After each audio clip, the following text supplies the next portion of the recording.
Yeah, welcome back to the channel. I know all of us has been waiting for a competitive game of football to come around.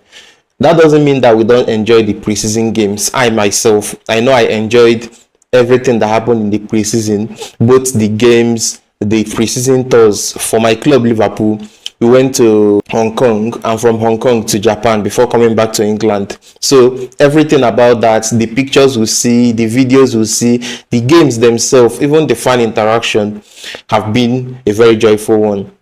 But the thing is about to get serious at this very moment. The league is about to begin. In fact, we are just less than a week away from the beginning of competitive football. Premier League is about to get back.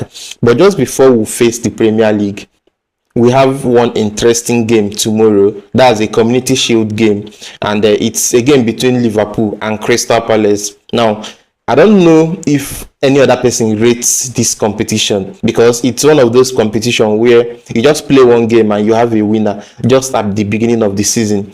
But I'm very sure that if you're a Liverpool fan or a Crystal Palace fan, you will surely be looking forward to this game, as I'm also looking forward to it. So we will talk about that in this video.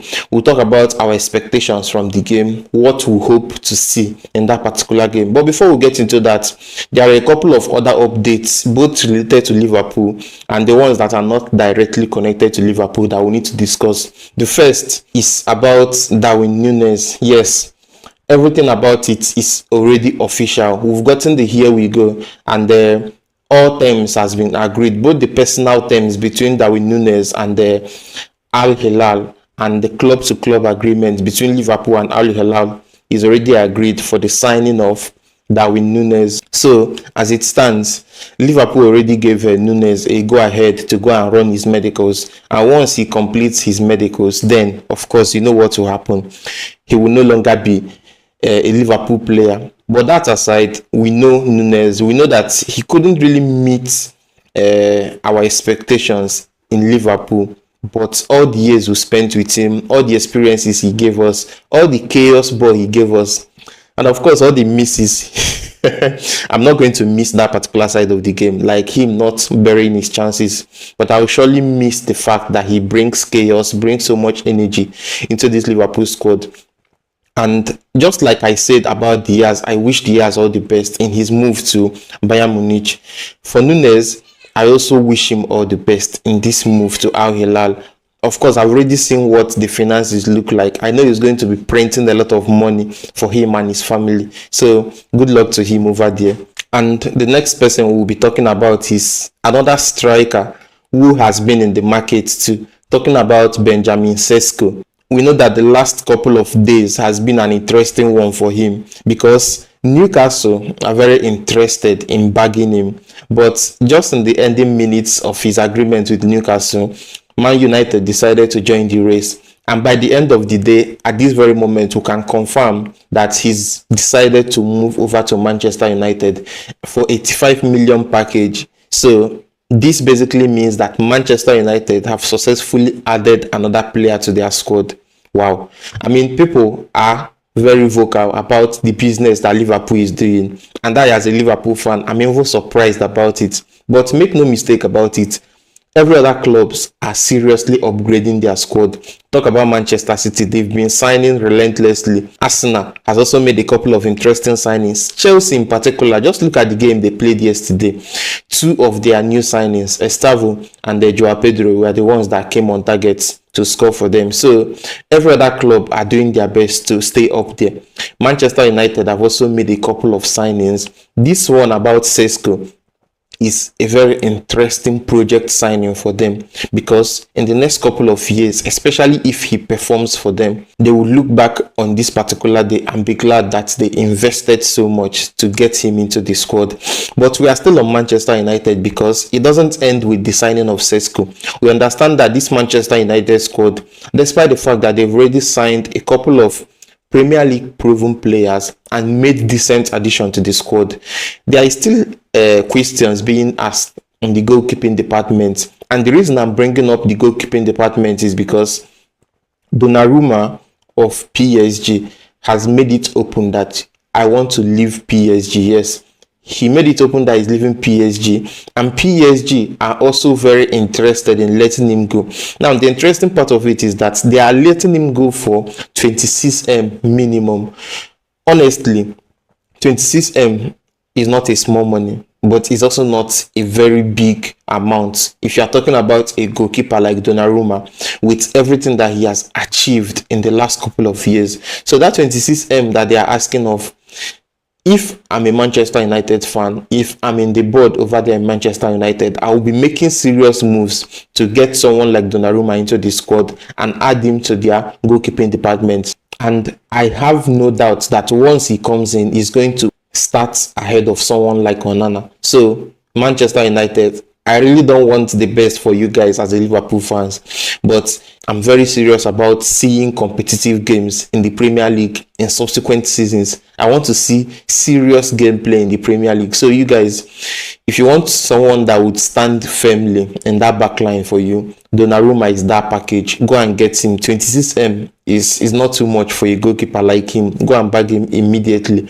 So one final news before we head over to talks about the Community Shield. This particular news is a very uninspiring news, and it's about the injury of someone like Rodri. Yes, yesterday it was confirmed by Pep that Rodri had another injury. Remember that he missed the most part of last season. In fact, he missed more than 75% of the games that were played last season because of the injury he picked up after winning the Ballon d'Or. And he just came back towards the ending of the season. During the Club World Cup, he came in for just a couple of minutes to play. And we are just hearing from Pep that during that Club World Cup period, Rodri picked up another injury. I know that Rodri is a very big part of what Pep has built over the last couple of years. In fact, if you think about it, for the most part of last season, while Pep was losing games back to back, people came out to say that the reason he's losing on these games is because Rodri is not in that midfield to stabilize things. And if you've been watching football, if you've been watching this Manchester City play, you will understand that there is serious truth attached to that particular statement. So Rodri is a very big and important part of that squad, despite the fact that he has already made a couple of signings, like in several positions, including that position where Rodri plays. But I'm very sure that all of them would prefer to walk into this season with Rodri being fit instead of him getting into another injury. Of course, this time around, the injury is not a long-term injury, but he's going to miss the first couple of games until the first international break that comes on board. And if I'm not mistaken, I believe there are about 5 games that comes before the international break. And with that, let's now focus on the Community Shield game. Yes, Liverpool are playing tomorrow in Wembley. We are going back to Wembley again to play in a very interesting game. And for this particular game, I have very reasonable expectations. The first one is a win. Yes, I want us to win that game by all means, whatever it takes. Let's get a win. Let's grab that trophy. And even if it's not a major trophy, I know it's not really a major trophy out there, but I just want to enjoy that feel-good vibe that comes from seeing your players line up and knowing that at the end of 90 minutes, they won this game. So that win is exactly what I want from this. The next thing I want is I want to see a very strong lineup, and I'm very sure, I'm almost certain that we are going to see that strong lineup. In fact, the lineup we'll be seeing tomorrow against Crystal Palace wouldn't be very different from the lineup we'll be seeing in our next game of the Premier League, which comes just about 5 days after the game on Sunday. So my expectation is a very strong lineup. I want to see the new players fit into the squad.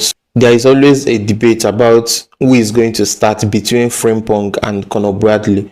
And I genuinely understand that, Bradley has proven to be a very strong asset in that right back position, both attacking wise and defensively. In fact, especially defensively. He's very solid defensively. But for this particular game, I don't think Conor Bradley is even going to be available for it, because if you notice in the previous game we played, Bradley was not available. Same with Van Dijk, because both of them were said to be sick.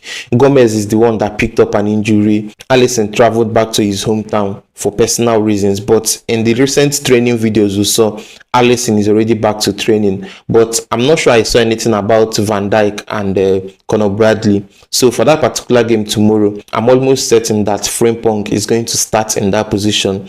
Then the centre-back partnership could end up being Konate and either Endo or Robertson. I know that Robertson has been playing in that left centre-back position for the most part of this preseason, despite the fact that he plays for like 45 minutes, 50 minutes. Same can be said about Endo. So any of them can fit into that centre-back position just for the game tomorrow. And in the left-back position, I have no doubt that Kekes is starting it. The midfield position is a very tricky one because it is very hard to drop one out of at least the major four angles we have there. Talking about Florian Wirtz, McAllister, Zobo, and Gravenberch.